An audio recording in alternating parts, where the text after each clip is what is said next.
Hey up. Right, I thought I would make this video today. I'm a bit short on time, to be honest, so it's a podcast style presentation. Every now and again I'll make a comment in a video and it creates a huge backlash in the comments section. People trying to re-educate me because I've got the facts wrong. The rise of the internet has sort of propelled us into a world of disinformation. And granted, I've been a victim of that disinformation as well. I'm not 100% sure, but I think it was Napoleon Bonaparte that once said, "History is written by the victors." Now, this was in the context of battles and conquest, in that basically the winner of a battle gets to write the history of what happened and how it happened, because the loser is either dead or is no longer in a position to state his case.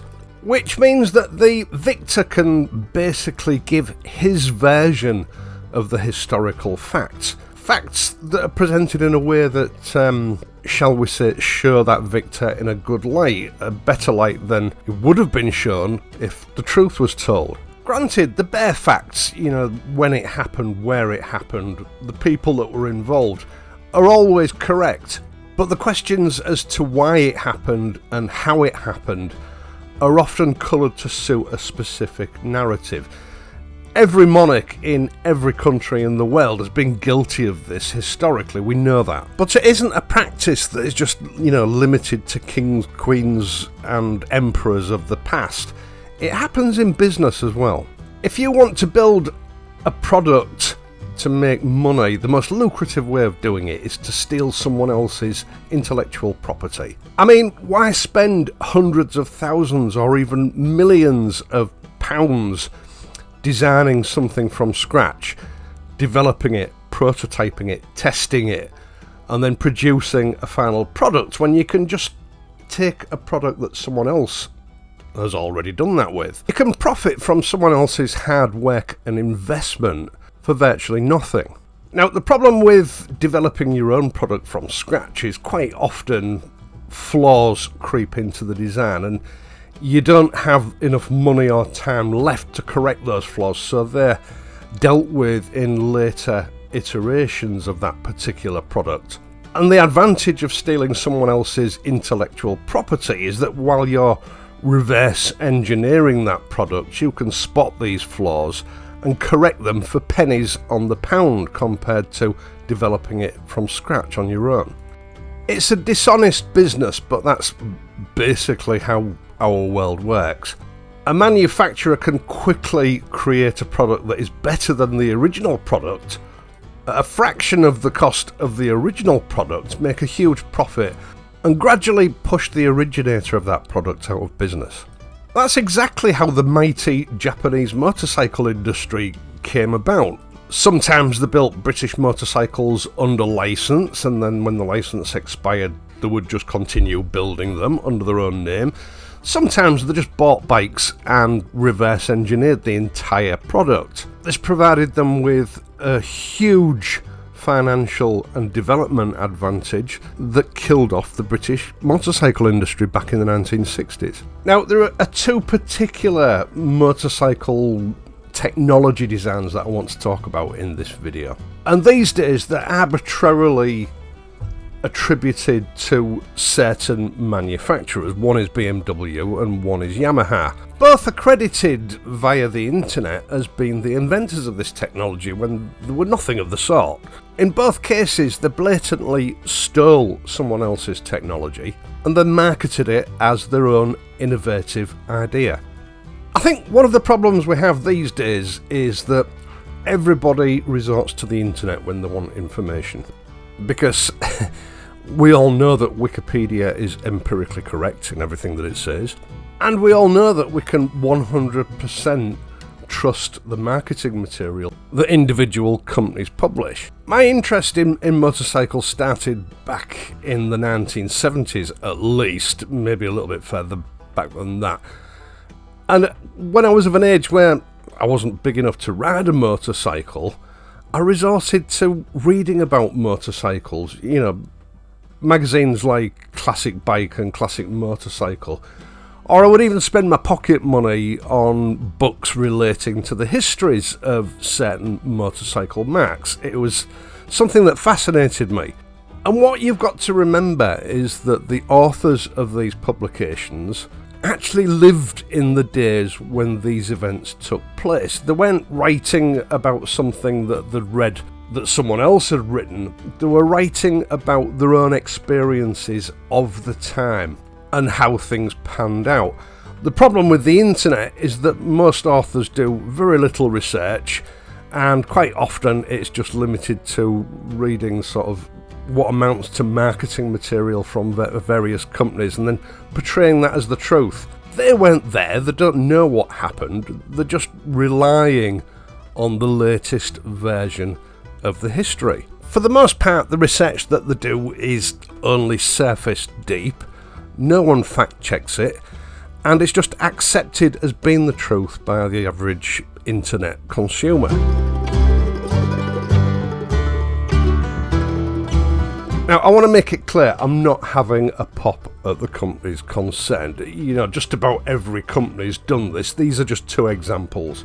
And there happen to be examples that I've mentioned in previous videos, and then I've spent days having to deal with the "you've got it wrong" comments that appear in the comments of that video. Quite often this is like a fraction of a % of the content of the video, but you know, certain mindsets concentrate on that one tiny comment, often only one sentence, and they berate me about it. And it's funny, you know, quite often I'll go back and re-research it just to make sure that I didn't get it wrong, and you will find that perhaps 10 or 15 people just recite exactly the same information, almost word for word, that can actually be tied down to one particular publication that you can find on the internet. And it's usually the very first search result that comes up. I wish real research was that easy, it would save me hours. Now, I'm going to get on to the origins of Monoshock suspension and the reason that it came about in a few minutes, but first of all, let's deal with BMW and the boxer twin, or horizontally opposed twin. BMW, which went under a different name back then, was an aircraft engine manufacturer right up until the end of the First World War. After the First World War, because of the Versailles Treaty, a rather draconian document in my mind which led to the Second World War, Germany wasn't allowed to possess or build aeroplanes anymore. This left BMW in a bit of a quandary because that was all they knew. So they tried to diversify by building different types of products, one of which were small capacity single cylinder engines for water pumps and generators, that kind of thing. And eventually the bigwigs at BMW came up with the idea of mounting one of these engines in a bicycle, creating BMW Motorrad and their first motorcycle. The problem was, this was a small capacity, low powered motorcycle which had a lot of competition from machines coming from England, France and Italy. And it didn't sell particularly well because there were, you know, better options on the market. Their engine wasn't good enough to compete with the competition, so they needed a better engine, and rather than develop their own engine, they turned to a manufacturer called Douglas, a British company that made horizontally opposed twins.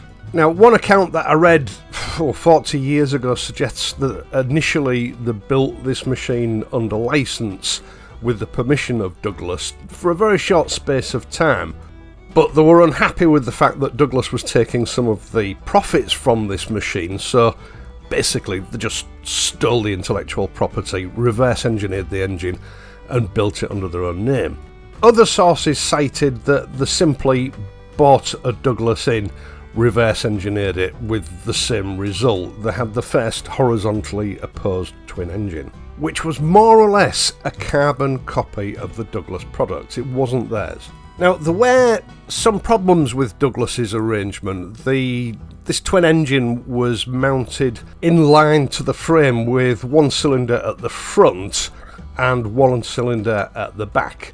They did it this way, to make power takeoff from the crank to the rear wheel easier, but also to protect the engine in the event of a small accident, because obviously the bike falling on its side, if the cylinder stuck out either side, could cause catastrophic engine damage. Now, I'm sure this seemed like a good idea to Douglas at the time, but the problem was this was the world of air-cooled engines, and although the front cylinder got adequate cooling, the rear cylinder tended to overheat and seize under certain conditions. BMW's version of this bike fared a little bit better than their original single cylinder attempt, but on the third iteration what they decided to do was just spin the engine round by 90 degrees so that both cylinders received adequate cooling.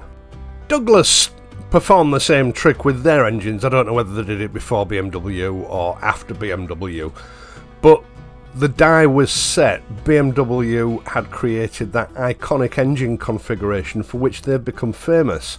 A configuration that everyone gives credit to BMW for, even though, this was a blatant theft of intellectual property. A fact that even today BMW doesn't seem to admit, or at least they've never admitted it in any BMW literature that I've ever read. The entire lineup of BMW motorcycles from about 1920 up to the current day happened as the result of intellectual property theft from Douglas. Now, some sources say that Douglas went the first to produce the horizontally opposed twin, which might well be true, but the beginning of the last century everybody was messing around with new ideas to try and create this new motorcycle and make it successful, and Douglas were the first manufacturer to successfully implement the Boxer twin into a saleable production product.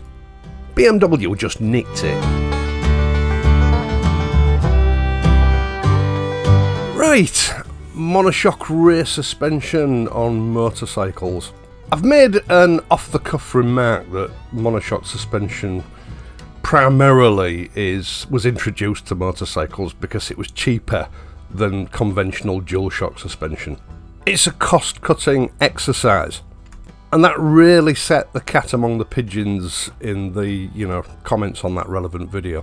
Now, before I get into the history about where Monoshock suspension came from, manufacturers, when they're producing their advertising literature, never ever tell you that they've made a change to their product to make it cheaper for them to produce. They tell you that there are advantages which you can benefit from. That's how marketing works. They spin the facts about a product to make you want to buy it. I found it quite amusing, really, how history changes over the decades. Yamaha claim credit for the Monoshock rear suspension. They invented it in the late 1970s to provide a greater suspension clearance on their early motocross motorcycles. Ported as fact, parrot fashion, for everyone that's sort of talked about Monoshock rear suspension for about the last 10 or 20 years. Now, I don't doubt that Yamaha sort of started dabbling with Monoshock because it would allow them greater clearances. You can't have double shocks at the rear that are 3 feet long. It just wouldn't work. But the first Monoshock suspension was patented in England in the 1920s. You see, back then, most motorcycles didn't have rear suspension. There were hardtails, a rigid back end, which wasn't very comfortable for the rider, and it didn't help handling. So everyone experimented with different ideas. A rear swing arm with dual shocks was experimented with by many different companies, but it was expensive to produce. Sprung rear hubs became the order of the day. It didn't actually give you much suspension travel, but it did make the ride a little bit more comfortable as long as you didn't ask too much of it. Now, back in the 1950s, a company called Vincent, who built sort of high-end luxury motorcycles for wealthy gentlemen, came across this patent, which by then I would imagine would have expired, and implemented it on one of their motorcycles. I think it was the Black Shadow. A cantilevered spring which operated by means of a rear swing arm. It wasn't particularly efficient, but it worked. It was better than nothing. And then at the end of the 1950s, like Douglas, Vincent went out of business. People didn't want and couldn't afford expensive luxury performance motorcycles. They needed cheap and cheerful to get them to work. The reason they opted for Monoshock suspension was cost, basically, and availability of materials. You see, this bike was created during the Korean War, and at that time expensive materials like nickel, chrome and certain other metals were scarce. They were difficult to come by, and when you could get them, they were expensive, so a twin shock arrangement would have made the bike too expensive to produce. In fact, the twin shock arrangement still hadn't caught on at that point because, for the same reasons, cost. The scarcity of materials and the high asking price for those materials due to the Second World War and the Korean War made them prohibitively expensive to produce, so no one bothered developing them and implementing them on especially the low-cost budget motorcycles that the market required at the time. Now, by the time motorcycle manufacturing had moved into the 1960s, World War II was a distant memory for most. The Korean War was over, and the availability of the materials required for rear suspension was much better and much cheaper. Twin shock rear suspension was superior to monoshock in every way. It was more stable, was much stronger. So just about every motorcycle manufacturer adopted it in the mainstream, not just, certain special models. Then we come to Yamaha's involvement in the late 1970s. They were building competition motocross machines and they required more rear suspension clearance. You couldn't do that with twin shocks. Vincent's patents had expired, so they started dabbling with it and continued developing it for competition machines only for several years, but it still wasn't good enough for road use. Now, all of a sudden, in the mid-1980s, I think it was 84, 85, all four of the Japanese manufacturers suddenly brought monoshock suspension bikes onto the scene. Yamaha had carried out enough development on this system to make it work, but it still wasn't brilliant. I bought one of the first bikes in, I can't remember whether it was 84 or 85 now, a Suzuki GSX 550, that had one of the first monoshock rear suspension systems, and it was awful. The main problem being horizontal flexibility. It was okay in a straight line, but if you went round long sweeping bends, especially if you had a pillion on the back, it would wallow to the point of being unstable. Now, the reason that they introduced it was that it was cheaper than making two shocks. You just have to make one small heavy duty shock, a few metal plates to make up the cantilever, and you had a cut price suspension system. It was much cheaper to make one small heavy duty shock and a few plates for the cantilever than it was to make two large shocks. It was a no-brainer, and all four motorcycle manufacturers managed to iron the bugs out of this system within the next 3 or 4 years. So, by 1987-88, it worked really well.